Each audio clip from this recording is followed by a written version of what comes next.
Hello दोस्तों। अब मैं आपको एंजल ब्रोकिंग का एप्लीकेशन को चलाना सिखा रहा हूँ। किस तरीके से हम लॉगिन करने के बाद उसे चला सकते हैं। ठीक है। अब जैसे ही हम एंजल ब्रोकिंग के एप्लीकेशन को लॉगिन करते हैं तो हमें वाइट लिस्ट पे लेके आता है। अब आपको यहाँ पे आपको सबसे नीचे आप देखेंगे तो आपको 5 ऑप्शंस दिखाई देंगे। सबसे पहला है डिस्कवर, दूसरा वाइट लिस्ट, तीसरा पोर्टफोलियो, चौथा ऑर्डर और पाँचवा फंड। अब आपको सबसे पहली चीज़ जो कि नॉर्मली हर एक व्यक्ति करना चाहता है, म्यूचुअल फंड, एसआईपी और आईपीओ, शुरुआत आदमी की यही से होती है। तो अगर आपको म्यूचुअल फंड, एसआईपी और आईपीओ में जाना है तो सबसे सिंपल सा आप डिस्कवर में जाएंगे। जैसे ही डिस्कवर पर आपने क्लिक किया तो आपको म्यूचुअल फंड और एसआईपी और आईपीओ आपको यहाँ पे मिल जाएंगे। आपको म्यूचुअल फंड और एसआईपी एक ही जगह मिलेगा, कोई अलग अलग जगह जाने की ज़रूरत नहीं है। म्यूचुअल फंड पर आप जैसे ही क्लिक करेंगे तो आपको आ जाएगा लमसम और एसआईपी। लमसम का मतलब ही म्यूचुअल फंड, मतलब म्यूचुअल फंड में एक बार इन्वेस्टमेंट होता है। आपने एक बार इन्वेस्टमेंट कर दिया, आप जैसे 5,000, 10,000, 20,000, 50,000, 1 लाख, जो भी आपकी कैपेसिटी के अनुसार, तो आपने यहाँ पे इन्वेस्टमेंट कर दिया, वो हो गया आपका लमसम। जब भी आपको म्यूचुअल फंड खरीदना है तो आपको जो भी कंपनी का म्यूचुअल फंड खरीदना है तो उसमें आपने लमसम पे क्लिक करके इन्वेस्ट करना है। और अगर आपको एसआईपी करना है, सपोज़ आपको 1,000 रुपये, 2,000 रुपये, 5-10,000 रुपये, जो भी आपकी कैपेसिटी है कि आप एसआईपी करना चाहते हैं हर महीने, तो आप उसमें अपना जितने सालों तक भी आप रखना चाहते हैं एसआईपी चालू रखना चाहते हैं, जब तक इन्वेस्टमेंट करना चाहते हैं, तो आप टाइम पीरियड सेलेक्ट कर सकते हैं। जैसे ही मैं आप इसमें अंदर गया तो लमसम एसआईपी के अंदर आप जैसे ही जाएंगे तो यहाँ पे कुछ स्कीम्स आ गई आपको इक्विटी के लिए। ठीक है, बहुत सारी स्कीम्स होती है, इक्विटी में होती है। उसके साइड में अगर आप इधर स्लाइड करेंगे तो आपको डेब्ट स्कीम मिलेगी, बैलेंस स्कीम मिलेगी, टैक्स सेविंग मिलेगी आपको, है ना। आप जैसे नॉर्मली अगर मैं आ गया इक्विटी स्कीम में तो यहाँ पे आपको 4 कंपनियों के नाम हैं, 4 स्कीम्स के नाम हैं। जैसे मैं पहला वाला निकाल लेता हूँ, कोटक इमर्जिंग का। तो अगर इसको ओपन किया तो उसका चार्ट हमें मिलेगा पुराने रिकॉर्ड के अनुसार, और इसके 3 साल तक के रिटर्न्स भी आपके सामने रहेंगे। ठीक है, यहाँ का फंड मैनेजर का नाम रहेगा आपका। और जिसके बाद आपको यहाँ पे मिलेगा इन्वेस्ट और एसआईपी। आप जैसे ही इस पर क्लिक करेंगे सबसे पहली चीज़ आपसे पूछेगा लमसम, यानी वन टाइम इन्वेस्टमेंट। ठीक है, अब आप यहाँ पे मिनिमम 5,000 से इसके बाद आप कितना भी इन्वेस्टमेंट आप कर सकते हैं। ठीक है, ये हो गया आपका म्यूचुअल फंड। ठीक है, अब इसके बाद एसआईपी, यानी कि आपका एसआईपी हो गया आपका मंथली इन्वेस्टमेंट। अब आप यहाँ पे कितना ही इन्वेस्टमेंट आप करना चाहें उतना कर सकते हैं। ठीक है, इसके बाद आपका यहाँ पे टाइम पीरियड आपको सिलेक्ट करना है। आपको 1 साल, 2 साल, 4 साल, 5 साल, 10 साल, जितने सालों के लिए भी अगर आपको एसआईपी स्टार्ट करना है वो आप यहाँ से टाइम पीरियड सिलेक्ट कर सकते हो। और इसके बाद ऐसा नहीं है, आपकी जब भी एसआईपी आपकी चालू हो जाएगी, सपोज़ आपने स्टार्टिंग में 5 साल का एसआईपी स्टार्ट किया और बीच में आपको उसको बंद करना है तो आप उसको बंद कर सकते हो, ऐसा कोई प्रॉब्लम नहीं है। ठीक है, अब ये हो गया आपका एसआईपी और म्यूचुअल फंड। यहाँ से आप बैक आ जाइए। जैसे ही आप बैक आएंगे तो आपको अब उसके साइड में मिलेगा आईपीओ। अब जैसे ही आप आईपीओ में जाएंगे तो आईपीओ की लिस्ट, जो भी आईपीओ करंट में आए हैं उनकी लिस्ट आपको यहाँ पे मिल जाएगी। अभी आपको नो डाटा अवेलेबल बता रहा है क्योंकि अभी कोई भी आईपीओ करंट में नहीं है। ठीक है, अब सपोज़ कोई सा भी आईपीओ आया और उसमें आपने अप्लाई कर दिया, तो आप उसको अप्लाई करने के बाद आप कहाँ देख सकते हैं, ऑर्डर बुक। ऑर्डर बुक में क्लिक करेंगे तो आपको आपका पोजीशंस दिख जाएगा, जो भी आईपीओ में आपने ऑर्डर लगाया उसका स्टेटस दिख जाएगा। ठीक है, अब इसके बाद हम बैक होंगे। अब दूसरे नंबर पे वाइट लिस्ट। अब वाइट लिस्ट में आपको सबसे पहली चीज़ कि आपको निफ्टी और बैंक निफ्टी दिखाई दे रही है, तो आपको लगे तो आप निफ्टी और सेंसेक्स को भी चला सकते हैं स्क्रीन पर। आप उसको सेटिंग से उसको एडिट कर सकते हैं। जैसे नॉर्मली मैक्सिमम लोगों की ज़रूरत पड़ती है निफ्टी और बैंक निफ्टी की, सेंसेक्स का इतना रोल नहीं रहता है ट्रेडिंग में, तो मैक्सिमम लोग निफ्टी और बैंक निफ्टी को ही फ्रंट पे रखना चाहते हैं, तो इसलिए मैंने भी वही चीज़ फ्रंट पे रख के दिखाई है। आप चाहो तो उसको एडिट भी कर सकते हैं। पहले मैं आपको वाइट लिस्ट को एडिट करना दिखा देता हूँ।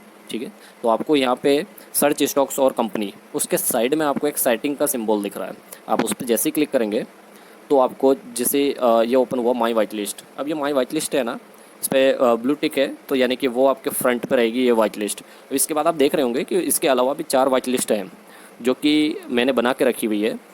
तो ऐसे ही आप यहाँ से नीचे दिख रहा है क्रिएट वाइट लिस्ट, ऐसे क्रिएट वाइट लिस्ट करके और उसका एक नाम दे के, आप जो भी नाम देना चाहे वो नाम दे के और आप उसको ऐड कर सकते हैं, क्रिएट कर सकते हैं।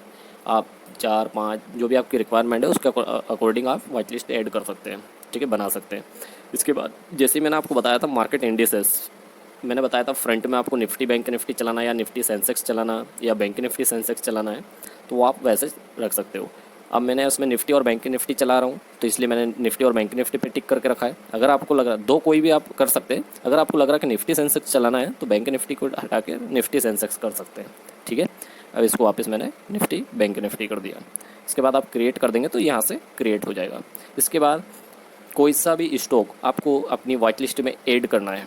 सबसे पहली चीज़ कि आप जैसे ही आएंगे तो आपको ऑलरेडी वाइट लिस्ट में आपको बहुत सारे शेयर्स ऐड मिलेंगे, तो आप उनको डिलीट भी कर सकते हैं। जैसे ही मुझे टीवीएस मोटर को डिलीट करना है अपनी वाइट लिस्ट से, तो उस पर थोड़ी देर आप प्रेस करके रखेंगे तो ये डिलीट वाला सिंबल आ जाएगा। तो इधर डिलीट पे क्लिक किया, वो हट गया। यहाँ पे सेव पे क्लिक करें तो ये आपका सेव हो जाएगा।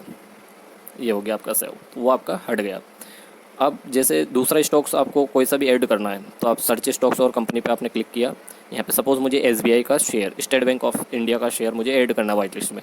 मैंने डाला सिंपल सा एसबीआई।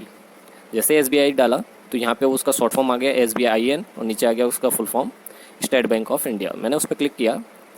जैसे ही क्लिक किया तो मुझे यहाँ पे 3 ऑप्शंस आएंगे, कैश, फ्यूचर एंड ऑप्शंस। तो मार्केट में तीनों जगह ट्रेड होता है। कैश में नॉर्मली हम शेयर खरीद सकते हैं, ठीक है, 1 शेयर, 2 शेयर, 10 शेयर, जितना भी शेयर आपको लेना चाहते हो उतना शेयर आप खरीद सकते हो, ठीक है। आप बाय में इसको होल्ड रख सकते हो, सेल में होल्ड नहीं रख सकते, ठीक है। और इसके बाद फ्यूचर में कॉन्ट्रैक्ट बेस होता है। 3 कॉन्ट्रैक्ट साथ चलते हैं करंट मंथ के अकॉर्डिंग। जैसे अभी मार्च चल रहा है तो मार्च, उसके बाद अप्रैल, उसके बाद मई, 3 कॉन्ट्रैक्ट आपको साथ में चलेंगे। आपको लग रहा है कि ये स्टॉक गिरने वाला है तो आप, अगर आपके पास पैसे अच्छे हैं तो आप उसमें इन्वेस्टमेंट करना चाहते हैं कि भाई आपको लग रहा है कि स्टॉक गिरने वाला है, तो आप फ्यूचर में सेल करके आप उसको होल्ड रख सकते हो। बाकी आप कैश में आप उसको सेल में होल्ड करके नहीं रख सकते। तो इसीलिए आपको यहाँ पे बाई के लिए ओनली कैश, आप फ्यूचर में भी बाई करके रख सकते हो, ऐसे कोई प्रॉब्लम नहीं है, बट नॉर्मली मैं बता रहा हूँ, ठीक है। अब इसके बाद कुछ लोग ऑप्शंस में काम करते हैं, ऑप्शंस में ट्रेड करते हैं। माना कि अगर आपके पास ज़्यादा इन्वेस्टमेंट नहीं है और अगर आपको लग रहा है कि ये स्टॉक भागेगा, अपॉर्चुनिटी लग रही है आपको, तो आप उसी का ऑप्शन आप लेके आप ट्रेड कर सकते हो, ठीक है। ऑप्शंस में उसके बजाय इन्वेस्टमेंट थोड़ा सा कम लगता है, ठीक है। अब मैंने जैसे मान के चलिए, सपोज सिंपल सा मैं आपको अभी तो कैश का बता देता हूँ ऐड करके, शेयर कैसे ऐड करते हैं। अब मैंने जैसे NSE पे क्लिक किया, NSE वाले पे, तो ये आपका वाइट लिस्ट में ऐड हो गया, ठीक है। अब मुझे इसको बाय और सेल कैसे करना है, तो अगर मुझे इसको बाय करना है तो इस पर क्लिक किया, बाय सेल का ऑप्शन आया, मुझे बाय पे क्लिक किया, क्वांटिटी पूछेगा। मैंने जैसे ही मैंने उसमें 100 क्वांटिटी डाला, फॉर एग्जांपल 100 क्वांटिटी डाला, तो यहाँ पे इसका इन्वेस्टमेंट शो कर दिया उसने 50,190 रुपये। इसमें 100 शेयर के लिए इतना इन्वेस्टमेंट आपको चाहिए, ठीक है। अब इसके बाद आप 1 शेयर 2 शेयर कितना भी ले सकते हो, मैं एक एग्जांपल बता रहा हूँ। इसके बाद आपको मान के चलिए कि आपको करंट रेट से ही लेना है, जो मार्केट रेट चल रहा है उसी रेट से लेना है, तो आपको मार्केट पे क्लिक करना है। और अगर आपको कोई दूसरे रेट से लेना है, सपोज़ आपको अभी चल रहा है 501 रुपये 90 पैसे, ठीक है, और आपको लेना है बराबर 500 रुपये से, आपको लग रहा है कि अभी 1 रुपये 2 रुपये ये नीचे आ सकता है, तो आपको क्या करना है, सिंपल सा आपको प्राइस पे क्लिक करना है और यहाँ पे आपको ये प्राइस हटा के आपको 500 कर देना है, ठीक है। ये ऑटोमेटिकली आप प्राइस पे डालोगे तो वो मार्केट की जगह लिमिट पे आ जाएगा, ठीक है। अब ये लिमिट पे आ गया और जब भी आप मार्केट करोगे तो आपको प्राइस डालने की ज़रूरत नहीं पड़ेगी। इसके बाद आपको आएगा डिलीवरी, मार्जिन और इंट्राडे। अगर आपको एक दिन से ज़्यादा अगर आपको ख़रीदना है तो आप डिलीवरी सिलेक्ट करके रख सकते हैं, और अगर आपको आज ही बाई करना है और आज ही सेल करना है तो आप इंट्राडे में काम कर सकते हो, ठीक है। इसके बाद आपको सिंपल सा बाई पे क्लिक करना है। जैसे आप बाई पे क्लिक करेंगे तो आपसे बोलेगा कन्फर्म बाई। आप जैसे ही कन्फर्म बाई पे क्लिक करेंगे तो आपका ऑर्डर प्लेस हो जाएगा, यानी कि अगर आपने मार्केट प्राइस से बाई किया है तो वो आपका बाई हो जाएगा। और अगर आपने सपोज़ 501 रुपये 90 पैसे चल रहा है और आपने 500 का बिड लगाया तो आपका वो ऑर्डर प्लेस हो जाएगा, पेंडिंग में शो होने लग जाएगा। अब जैसे ही आपने ऑर्डर लगाया या फिर बाई किया तो आपको कहाँ पे दिखेगा, तो सबसे पहले आप जाना है ऑर्डर में। ऑर्डर प्लेस करने के बाद आपको ऑप्शन दिख रहा है नीचे ऑर्डर्स पर आप क्लिक करेंगे तो आपको पेंडिंग ऑर्डर, ये पेंडिंग ऑर्डर दिख रहा है। तो यहाँ पे अगर आपने कोई भी ऑर्डर लगाया है और वो पेंडिंग है अभी, तो आपको वो यहाँ पे दिखेगा। और अगर रिजेक्ट हो गया तो आपको नीचे दिख रहा है एग्जीक्यूटेड और रिजेक्टेड ऑर्डर, तो वो यहाँ पे आपको मिल जाएगा। अगर वो एग्जीक्यूट भी हो गया है तो आपको इसमें दिख जाएगा, और रिजेक्ट हो गया तो भी आपको दिख जाएगा। और इसके बाद आपको पेंडिंग ऑर्डर्स के साइड में दिख रहा है पोजीशंस, तो आप जैसे ही पोजीशंस पे क्लिक करेंगे तो अगर आपका कोई भी शेयर बाय हो गया है तो आपका पोजीशन में यहाँ पे रनिंग में दिखेगा, ठीक है। यहाँ पे पोजीशंस में इंट्राडे वाली पोजीशंस आपको सभी आपको अवेलेबल यहीं पे मिलेगी, चाहे वो आपका कैश हो, फ्यूचर हो, चाहे वो ऑप्शंस हो, ठीक है। इसके बाद नीचे दिख रहा है आपको ऑर्डर के साइड में पोर्टफोलियो। आप जो भी शेयर एक दिन से ज़्यादा के लिए बाई करेंगे वो आपको पोर्टफोलियो में मिलेंगे, ठीक है। इसके बाद आपको ऑप्शन आ रहा है फ़ंड पे आप क्लिक करेंगे तो आपको यहाँ पे फ़ंड पे आपको देखेंगे आपका जो भी फ़ंड है अभी इस वाले डिमिट में जो भी आपका अवेलेबल फ़ंड है वो यहाँ पे आपका फ़ंड दिख जाएगा। इसके बाद आपको विड्रॉल और ऐड फंड का ऑप्शन आएगा। अगर आपको फ़ंड ऐड करना है तो आप इस पर क्लिक करेंगे तो आपको ऐड फंड आपको जितना इन्वेस्टमेंट ऐड करना है, आपको फ़ंड ऐड करना है वो आप इसमें ऐड कर सकते हो। ठीक है, गूगल पे, फ़ोनपे, यूपीआई, नेट बैंकिंग इसके ऑप्शंस आते हैं उसमें। इसके बाद विड्रॉल करेंगे तो विड्रॉल यहाँ से हो जाएगा। इसके बाद कोई भी आपको ट्रांजेक्शन हिस्ट्री देखना आपकी, ठीक है, तो आप व्यू फंड ट्रांजेक्शन्स पे आप क्लिक करेंगे तो आपको यहाँ पे ये इतने ऑप्शंस आएंगे। इसमें आपको लेज़र पे क्लिक करेंगे तो आपको ये सारी चीज़ें आप देख सकते हो। किसी को आपको बोलने की ज़रूरत नहीं है, ना कि ब्रोकर को या ना किसी भी ब्रोकिंग फर्म का हेल्पलाइन नंबर पे कॉल करने की ज़रूरत है। आपको किसी को बोलने की ज़रूरत नहीं, इतनी चीज़ें आप खुद देख सकते हो। लेज़र आपका देख सकते हो, फंड ट्रांजेक्शन देख सकते हो, डीपी ट्रांजेक्शन देख सकते हो, एक्शन डिटेल्स देख सकते हो, ट्रेड हिस्ट्री देख सकते हो, प्रॉफिट लॉस समरी देख सकते हो, कॉन्ट्रैक्ट नोट देख सकते हो, क्लाइंट मास्टर लिस्ट, ये सारी चीज़ें आप देख सकते हो। और आप चाहो तो इन सबको आप ईमेल भी करा सकते हो। मतलब यहाँ से आप ईमेल वाले ऑप्शन पे आप क्लिक करेंगे तो उसका पीडीएफ और उसकी इन्फॉर्मेशन आपको ईमेल आ जाएगी।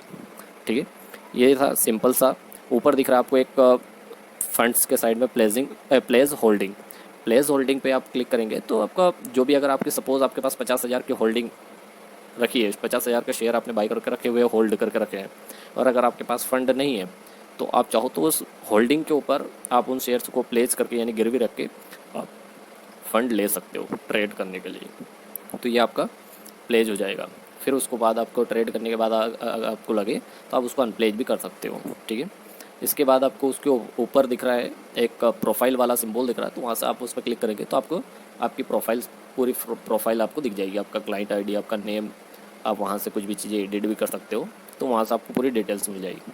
तो दोस्तों ये थी सिंपल सा एंजल ब्रोकिंग के एप्लीकेशन के अंदर के फीचर्स, जो कि एक नॉर्मली कोई भी व्यक्ति ऑपरेट कर सकता है। बहुत आसान है, बहुत ईजी है। ठीक है, तो ये बस इतनी चीज़ें हैं जो कि इम्पोर्टेंट थी, जो कि मैंने आपको बता दी। ठीक है, और अगर आपको कुछ भी इसके अलावा जब भी आप ट्रेड लेते हैं अगर कुछ भी इश्यू है तो आप, मेरा नंबर रहेगा, मैं आपको नंबर प्रोवाइड कर दूंगा, आप मुझे कभी भी कॉल या व्हाट्सअप कर सकते हैं। ठीक है, तो थैंक यू सो मच।